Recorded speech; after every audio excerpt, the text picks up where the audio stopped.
আমরা এর আগে দেখাইছি এনভিভোতে, হার্ভার্ড স্টাইল না শিকাগো স্টাইল। আপনারা জানেন যে ধরুন এই যে বাচ্চারা সাধারণত স্কুলে যাওয়ার চেষ্টা করে, একটা নদী পথ পাড়ি দিবে, সেক্ষেত্রে তারা ট্রলারে যাবে, এটা কিভাবে যাবে। তো সে প্রেক্ষাপটে আমরা কিছু সার্ভে কোশ্চেন তৈরি করতে হয়, এবং যে তারা যাতায়াত করতে সমস্যা হচ্ছে কিনা, কোনো সমস্যা পড়ে কিনা, বা সেটা কিভাবে সমাধান করা যায়।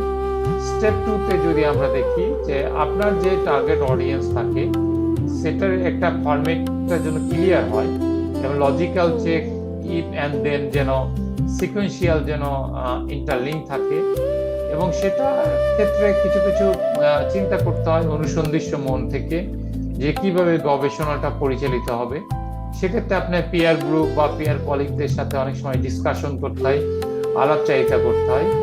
আবার ধরা যায় আপনার স্টেপ 3-তে আপনি যে ক্লিয়ার রিসার্চ অবজেক্টিভটা আছে সেটা কিভাবে আপনার প্রপোজাল ডেভেলপমেন্টের রিসার্চ প্রজেক্টকে হেল্প করবে এবং কতটুকু কন্ট্রিবিউট করবে, অবজেক্টিভটা ফোকাস হয়েছে কিনা, রেশনাল স্টাডিটা ঠিক আছে কিনা, আপনি আপনার পিয়ার কলিগের সাথে যে বিভিন্ন আর্গুমেন্ট যুক্তিতর্ক আলোচনা করেছেন সেগুলোর সাথে সমন্বয় সাধন ঠিক আছে কিনা। স্টেপ 4-এ আমরা কিছু ওয়ার্কিং মডেল তৈরি করি, যেটা ইন্টারনাল লজিক চেকের জন্য আমরা রিপোর্ট বা এভিডেন্স বেস, প্রমাণ সাপেক্ষ দলিল দস্তাবেজ যেগুলো রয়েছে, কারণ না হলে আপনার একটি নাইট মেয়ার হয়ে যাবে।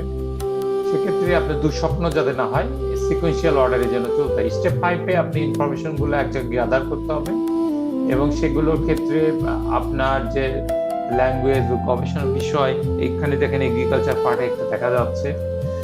তারপরে মিসইউজ করা যেন না হয় টার্মস বা ডিসক্লোজারগুলো। সেক্ষেত্রে আপনার খুব লাউডলি পড়তে হবে যখন আপনি লিখবেন, কারণ আপনার ভুল ভ্রান্তি ক্ষেত্রে আপনার পিয়ার গ্রুপ কলিগ আপনাকে পরামর্শ দিবে।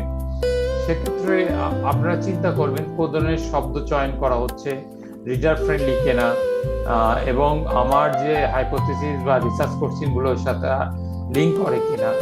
স্টেপ 7-এ আমরা গ্রামার স্পেলিংটা অবশ্যই দেখব, কারণ সায়েন্টিফিক বা সোশ্যাল রিসার্চের ক্ষেত্রে আমাদের ইংলিশ ল্যাঙ্গুয়েজ প্রোনাউন্সিয়েশন এবং সেগুলোর পাংচুয়েশন, পাশাপাশি স্পেলিং বা গ্রামার মিস্টেক আছে কিনা দেখতে হয়। তারপরে দেখতে হয় আমার টেন্স বা গ্রামেটিক্যাল এরর আছে কিনা, এগুলো সবই দেখতে হয়। ল্যাঙ্গুয়েজটার জন্য রিডার ফ্রেন্ডলি